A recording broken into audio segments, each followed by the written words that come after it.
ఈ జై శ్రీ గణేష్ జై శ్రీరామ్ చూసుకున్నట్లయితే మన వినాయకుడు ఎంతో అందంగా అయితే కనిపిస్తా ఉంటూ మన లక్ష్మీనారాయణ సింగ్ కళాకారు దగ్గర ఇంతవరకు అయితే మనకు ఇప్పుడు దాకా అయితే రాలేదు. కానీ ఇప్పుడైతే మనం విజిట్ అయినా మొత్తం చూపించడానికి అయితే డీటెయిల్ గా అయితే చూసుకోండి. మన వినాయకుడు ఈసారి ఎంతో అందంగా అయితే తయారైతుండు. మన వినాయకుని ఐబ్రో టైప్ అయితే ఉంది కదా, దానికైతే గోల్డ్ కలర్ అయితే వేసారు. చూసుకోండి మొత్తం ఇది దాదాపుగా 20 నుంచి 25 ఫీట్స్ దాకా ఉంటది. మొత్తం కలరింగ్ అయితే అయిపోయింది, కలరింగ్ ఫినిష్ అయిపోయింది. ఇక సైడ్స్ లో అయితే వేరే వేరే డిజైన్స్ అయితే వస్తాయన్నమాట. ఇంకా బ్యాక్గ్రౌండ్ కూడా వస్తుంది, మన వినాయకుని కిరీటం కూడా వస్తుంది అన్నమాట. ఒక్కొక్క చెయ్యి చూసుకున్నట్లయితే ఎంతో పెద్దగా అయితే ఉంది. చూసుకోండి ఈ విధంగా అయితే భారీ వినాయకుడు అయితే ఉన్నాడు. మన బాలాపూర్ వినాయకుడు కూడా ఈ టైపే సేమ్ ఇదే అనుకోండి. ఇక్కడ చూసుకోండి కొంచెం దగ్గరికి వెళ్ళి చూపిస్తాం. మన వినాయకుడి తొండం భాగం అయితే ఇట్లా వచ్చి రౌండ్ రొటేట్ అయితే అయింది. చూసుకోండి ఈ విధంగా అయితే సరే దగ్గరికి వెళ్ళి చూపిస్తా. ఆహా వినాయకుడు పోయి ఖతర్నాక్ వినాయకుడు అయితే ఈసారి కొంచెం ఇట్లా పండుకున్నట్టు డిఫరెంట్ స్టైల్ అయితే తయారు చేసారు అనమాట. ఈ విధంగా అయితే ఉంది. మన అన్న అయితే కలరింగ్ అయితే చేస్తుండు. ఇక్కడ పింక్ కలర్ ఇట్లా టైప్ అయితే కొడుతుంది అనమాట. ఈ విధంగా అయితే ఉంది. నా ఫ్రేమ్ లో కూడా వస్తలే గైస్, నేను వైడ్ యాంగిల్ కెమెరా యూజ్ చేస్తున్నా, అయినా ఫ్రేమ్ లో అయితే వస్తూనే లేడు మన వినాయకుడు. అంతా భారీ వినాయకుడు అయితే ఉందన్నమాట. కొంచెం దగ్గరికి వెళ్ళి చూపిస్తాయి.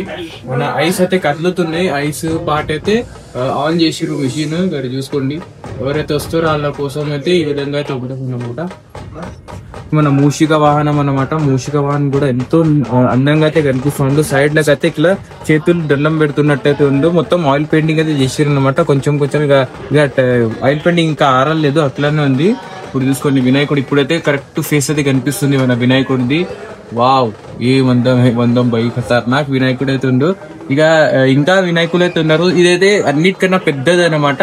ఇప్పుడైతే అన్నిటికన్నా పెద్దదైతే చూపిస్తున్నాయి. ఇక చిన్న చిన్నవి స్మాల్ సైజ్ లో కూడా చేసిర్రు. ఇది మనకు మహారాజా టైప్ అన్నట్టు మన అన్న గారికి అయితే అడిగిన, ఇది మహారాజా టైప్ అయితే అన్నాడు. దీనికన్నా చిన్న సైజ్ కూడా ఉంటాయి. ఇక కూర్చున్నట్టు అయితే ఉంది. కిరీటం కనిపిస్తుంది అందరికి. కిరీటం పైన నుంచి అయితే మనకు ఇంకొక బ్యాక్గ్రౌండ్ అయితే వస్తుంది. చూస్తుంది ఈ విధంగా అయితే ఇంకొక ఇక్కడ కూడా ఉన్నాయి. ఇక దీనికైతే పెయింటింగ్ కాలేదు, పెయింటింగ్ వర్క్ అయితే కాలేదన్నమాట. పెయింటింగ్ అయిపోయిన తర్వాత మనకు ఇంకా అందంగా అయితే కనిపిస్తాడు. ఇక్కడ చూసుకోండి ఓవరాల్ గా మన వినాయకుడు ఈ టైప్ లో అయితే ఉంటాడన్నమాట. అక్కడైతే ఈ విధంగానే ఉంది, కానీ ఇదైతే మొత్తం కలర్ కాలేదు, అదైతే మొత్తం కలర్ అయిపోయింది. చూసుకోండి ఇన్ని అయితే ఉన్నాయి. ఈ ఆర్డర్స్ బట్టి వాళ్ళైతే కలర్ చేస్తారంట, ఆర్డర్స్ రాగానే. ఇక్కడ చూసుకోండి వారే వా క్యా బాత్. ఇక ఇంకొక చిన్న సైజ్ లో అయితే చూపిస్తా. చిన్న సైజ్ లో మన వినాయకుడిని కూడా చూపిస్తా. ఒకసారి అందరు అయితే చూసుకోండి. చలో ఇక పైన అయితే వచ్చేసిన మీకోసం మొత్తం చూస్తుంటే మన వినాయకుని కనురెప్పలు అయితే కదులుతూ ఉన్నాయి.